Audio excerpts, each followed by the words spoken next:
been dancing for a number of years? Because we obviously know you from Strictly, but it started way before. So how did you get into it? Well, yes, of course. I started dancing when I was 13 or 14, really, and then I just got into it because it was a room full of girls. If I'm honest with you, I'd like it to be a slightly more artistic reason, but it was really a room full of girls and me, and I sort of thought it was amazing straight away, and I love the competitiveness of it because as a ballroom dancer, it's competitive. So you do competitions, you do medal tests, and I sort of really like that because I was very sporty growing up. And then it went on from there, really, and we went off sort of competing around the world and sort of around the UK. Then we went off around the world competing, and then sort of the second phase was we started about 20 years ago dancing on the telly with Strictly Come Dancing, and yeah, sort of second part of a career, really. So did you ever think, back then that you'd be able to make a career out of it? Because not many people can. It's kind of like a sideline thing. It's interesting actually because I would you do do it as a career. It's like a life's work, really, being a sort of dancer performer in that regard. You sort of there is no beginning, middle, and end. There's sort of a beginning, and then you just keep going, and you sort of hone your craft, and then you go down different sort of avenues with it. You start off as an amateur dancer, then you're going to become a professional dancer, and then you'll compete if you like, and then you'll retire from that, and then you'll start coaching and teaching and demonstrating and lecturing, and you go to a different phase. So it becomes a sort of life work, or you go into sort of the showbiz world and you start doing shows. And I mean, at the time there wasn't anything on television, and our sort of style of dancing wasn't done in theatres; it was only done in ballrooms. And then sort of Strictly came along, and the world changed, and we suddenly were dancing on television, and suddenly we're now dancing in shows. And although my show isn't really a ballroom show, it's more of the show I do is a sort of entertainment show. It's sort of music, song, and dance, really.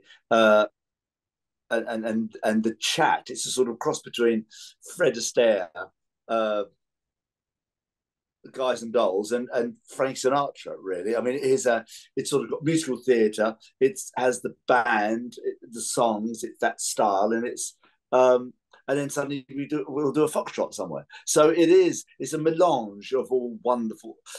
I'll tell you what it is. It's a melange of all my favourite things. I love it because this is the thing.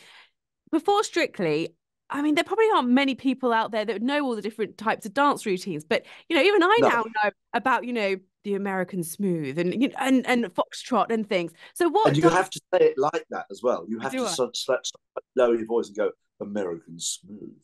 Otherwise, it doesn't work. You see, if you just say American Smooth, it doesn't. That doesn't work at all. You can say that for a cha-cha, but you can't do the same voice for an American Smooth. And I think that's the biggest thing we've learned over the years. There is a different voice for each dance. Oh, see, I'm gonna have to do this now. So what was it? The cha cha cha, like all That's upbeat. Is that lovely. how you did it? That was very good. I was sat with a gentleman of a certain age recently, and every time he spoke, his dentures dropped. Oh, Uh, his top row of dentures slightly dropped, and he'd have to. And that's how you looked when you said cha cha cha. And I think that's the exact sort of intonation for cha cha cha. You've got to feel like your dentures are dropping out your mouth. Anton, I don't know if that's a compliment or not right now. Oh man, You've got a lovely set of dentures there. Don't worry, oh, they look pretty fixed in. Good oh my cement. God. But talking about fake stuff, okay, actually. Well, Sorry, we had no idea. But go on. gonna go into this. Now, when people are on Strictly, everyone gets a fake tan. So are you a fake tan kind of guy, or are you like I'm just gonna go all natural? No, I'm a clothes type of guy. Mm. I've always sort of worked on the theory that if I'm going to put clothes on, there's no point me sort of turning my body into sort of a mahogany sideboard. It seemed like a waste.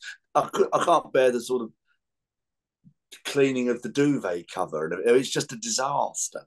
So I just have a little something on the old boat race, and go from there. I just have a little. I do a little something I have a little bronzer maybe on the cheeks, before I go on. A little dusting, a light dusting before I go on. But the rest of the toned physique remains naturale. Oh, well, look at you. Well, you look fabulous. But what I was wondering was, you're going to be doing all these incredible dances during Mm. your shows. What's your favorite one to perform? Oh gosh, we did something the other evening actually, which wasn't in the show, and I alluded to the foxtrot earlier. And I do love the foxtrot. I mean, it's the sort of classic of all the ballroom dances, if you like.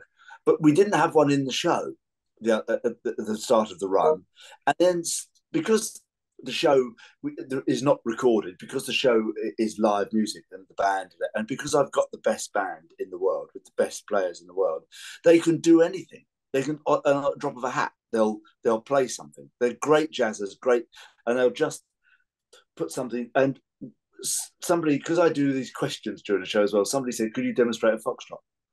And so I turned to Clive, my MD, and I said, can you play something? He went, yeah, of course. And then the guys started jamming and played this classic called Satin Doll. And some of your older listeners will know that song. It's a great classic, what we call a standard. And then Rosie, one of my girls, who's a brilliant dancer, we just sort of took hold and danced the foxtrot. And it was at moments like that I love. I love the spontaneity of that. But there's other sort of big musical number, sort of ensemble pieces, like we do a bit from Guys and Dolls. And there's this incredible number from called well, it's a medley, but at the end we do Sit Down, You're Rocking a Boat, and I love that. Every time we do that, I think it's so thrilling because it's such a great number. So there are it's all my favourite, really. That's the joy of putting these things together. I just do an array of my favourite numbers. Well, I'm looking forward to coming and seeing you, but I was just wondering, do you have a message for the troops and their families? Well, you're just the best. Thank you very much. I don't think you probably get thanked enough, and you are amazing. Thank you for everything you do. We're eternally grateful, even if we don't appear so. I know we are, and just stay safe, keep your head down, and thank you again.